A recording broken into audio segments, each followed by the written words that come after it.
It started with the worst day of my life and one very stupid thumb. My name is Nari Park. I am 24 years old. I live in a small apartment in Edinburgh. And until 3 weeks ago, my biggest problem was a landlord who raised my rent without notice, and a supervisor who took credit for every piece of work I produced. Normal problems, manageable problems. That evening, I came home soaking wet from rain, still shaking from being humiliated in front of the entire office, and I picked up my phone to text my landlord exactly what I thought of him. I had the message typed before I even sat down. Short, direct, extremely rude. I hit send. 3 seconds later, my stomach dropped. The contact name that appeared above the sent message was not my landlord's name. It was a name I didn't recognize, a name that had somehow been saved in my phone without my knowledge. 2 words in capital letters. Kim Jae-won. 3 dots appeared immediately. Someone was typing. Then the reply came through, and it was 4 words that turned my blood completely cold. You have 10 minutes. I told myself it was a prank. Wrong number? Strange coincidence? Some person with too much free time. I typed back quickly. So sorry, wrong number. Please ignore that message. I added a laughing emoji because I needed it to seem light, harmless, like a mistake anyone could make. The reply came in less than 30 seconds. Nari Park, 24. Financial analyst, Kelvin and Shore Consulting, George Street office. Apartment 3F, Marchmont Road. You walk to work on Tuesdays when it doesn't rain. It rained today, so you took the number 24 bus. You got on at 8:47 and arrived 12 minutes late. I read it 3 times. My hands were shaking so badly I nearly dropped the phone. This was not a wrong number. This was not a prank. Someone had just recited my daily routine back to me with the calm and precise tone of a person reading from a document they had been studying for a long time. Wrong number doesn't explain how you have my private line. The next message said, I suggest you stop pretending and start thinking carefully. I stood up, sat down, stood up again. Then someone knocked on my apartment door. I didn't open it at first. I stood on the other side of my door for a full 30 seconds, completely still, telling myself not to open it. Then I looked through the peephole. A man in a black suit stood in my corridor. He was completely still, hands at his sides, looking directly at the door as if he knew exactly where my eye was. He was holding a phone screen facing outward. On it was my text message, the exact one I had sent 4 minutes ago. I opened the door because I didn't know what else to do. He didn't introduce himself. He didn't speak at all for a long moment. Then he reached into his jacket pocket and held out a small white card. On it was a single printed image, a crimson dragon, coiled and detailed, no other markings. I took it without thinking. He leaned in slightly and said, very quietly, the boss wants you alive, for now. He stepped back. You're already involved, Miss Park. The only question left is how much you want to understand before it's too late. He walked away down the corridor and didn't look back. I closed my door, locked it, and sat on the floor with the card in my hand. My phone buzzed again. 1 message. Tomorrow morning. A car will collect you at 9. Don't make this complicated. I could have run.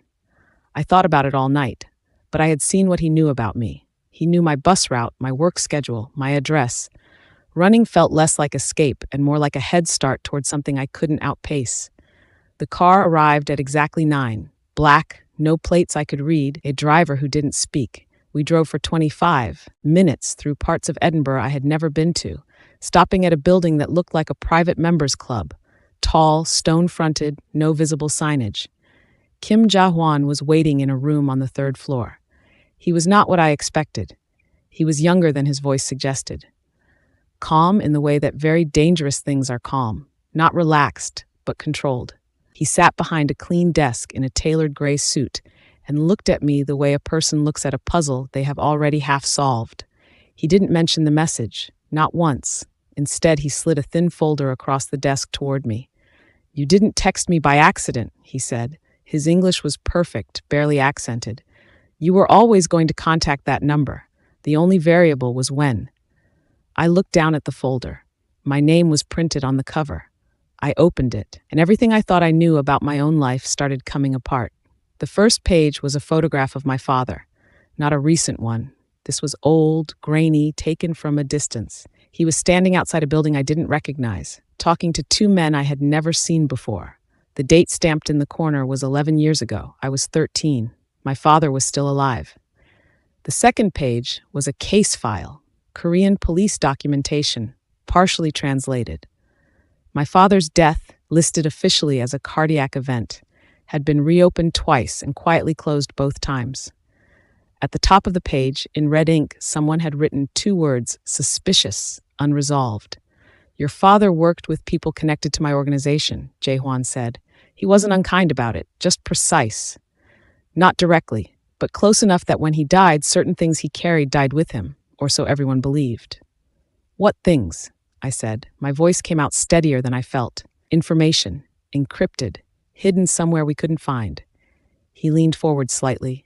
Your message didn't just reach me by chance. It activated a dormant protocol your father built, a trigger. He paused. You carried it without knowing. The lights went out, complete darkness, no warning, and somewhere across the room a man made a sound like he had been hit very hard. When the lights came back on, one of Jae-hwan's men was on the floor. Not unconscious, sitting up, holding his side, breathing carefully. No one in the room was admitting anything. Jae-hwan hadn't moved from his chair. He was watching me, only me, with that same measuring expression, like my reaction to what just happened was more important to him than what had actually happened. What was that? I said. A test, he said. Not one I arranged. Then who? That's what I'm trying to determine. He stood up slowly. Someone inside this building just sent a message. To me, through you, through that. He gestured at the injured man on the floor.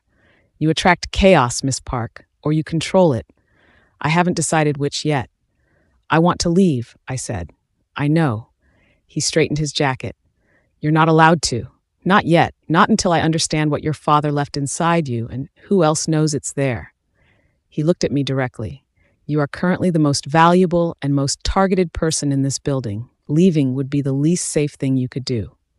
I sat back down, not because I trusted him, because he was right. That night, I was given a room on the second floor. Clean, locked from the outside, a window that looked onto an interior courtyard. I was lying on the bed staring at the ceiling when a folded piece of paper slid under the door. I picked it up. Handwritten, small, careful letters. He is not your enemy. The real threat is someone else. Meet me at the east stairwell at midnight. Come alone. I went, partly because I was desperate, partly because doing nothing felt worse. The woman waiting for me was small, sharp-eyed, dressed like one of the administrative staff. She introduced herself as Seo Rin. The organization is divided, she said quickly, like someone used to talking in short windows of time. One faction wants you alive because of what you carry. The other wants you eliminated before you can be used against them. She glanced toward the stairs. Jae-hwan sits in the middle, but he won't stay there. He never does. What about my father? I said. Her expression shifted. Your father chose a side 11 years ago, she said quietly. It was the wrong one, and they made sure he paid for it. She pressed something small and cold into my hand, a USB drive. Then she was gone before I could ask another question. I stood alone in the dark stairwell, turning the drive over in my fingers. I didn't sleep at all that night. I made a mistake. I told Jae-hwan about Seo Rin at breakfast. Not everything. I kept the USB drive hidden in my sock. But I described the meeting, what she had said, the warning about the factions. He listened without reacting. Then he set down his coffee and made one phone call. 20 minutes later, two of his men brought Seo Rin into the room. She didn't look frightened. She looked at me with an expression that was almost amused, which made me feel sick. Jae-hwan placed her phone on the table between us, screen facing up. It was open to a messaging thread. Encrypted, but the contact name was visible. Not his name. Someone else. A symbol I didn't recognize. She has been communicating with a rival organization for 6 weeks, Jae-hwan said calmly. Everything she told you last night was designed to make you distrust me and act independently, which would have made you easier to take. So Rin looked at me as they led her toward the door.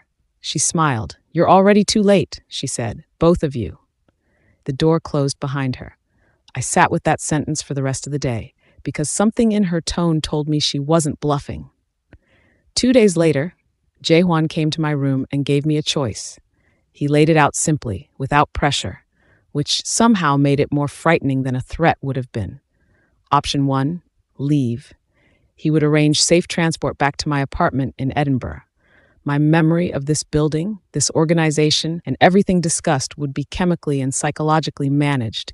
He said this without apology, like it was a standard procedure. I would return to my normal life and never hear from him again. Option 2, stay. Learn the truth. Understand what my father buried and why it had taken 11 years to surface. Before you decide, he said, I want to show you something. He opened a laptop and turned it toward me. Security footage, time-stamped across 6 weeks.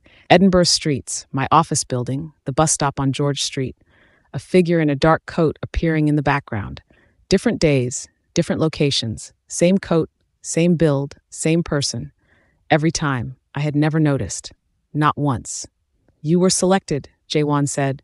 Long before your text, long before any of this, someone chose you and has been waiting for you to activate. He closed the laptop. The question is what you want to do with that information. I looked at him for a long moment. Tell me everything, I said. His name was never spoken directly. Everyone in the organization referred to him only as the broker. Jaehwan explained it without emotion, the way someone explains something they have been building toward for a long time. The broker was a rival mafia architect, not a boss in the traditional sense, but a manipulator. Someone who built systems and then weaponized them from the outside. He had spent a decade positioning himself between competing criminal networks, feeding each side just enough information to keep them fighting while he profited from the chaos. My father had discovered this, had gathered proof, had hidden that proof somewhere the broker couldn't find and destroy it. Inside me, apparently, encoded into something I carried without knowing. The text you sent, Jaehwan said, was a trigger your father designed. A specific sequence of words sent to my private line would activate an encrypted file buried in a dormant app on your phone, an app you've had since you were 17. He paused. He installed it before he died. He knew you would eventually send the message, even if you didn't know why. He planned this, I said. He used me. He protected you, Jaewon said, by making you valuable enough that no one could afford to eliminate you before the file was accessed. I sat with that for a long time. And the broker, I said finally, he orchestrated my father's death? Jaewon's expression didn't change. Yes.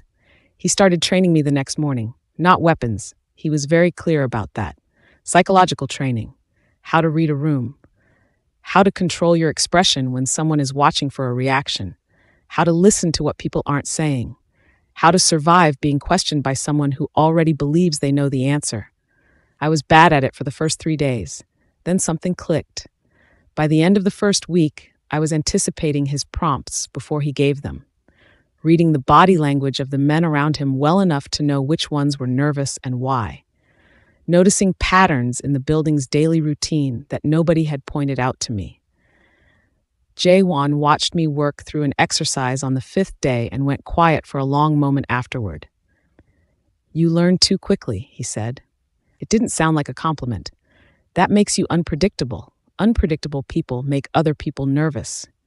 He looked at me carefully. The broker has noticed you're still here. He's adjusting his plans. That evening, a message arrived through a channel I wasn't supposed to have access to. Someone had routed it to my phone directly. 3 words. You're next. Bi Seo-rin reappeared on a Thursday, not brought in by guards, not as a prisoner.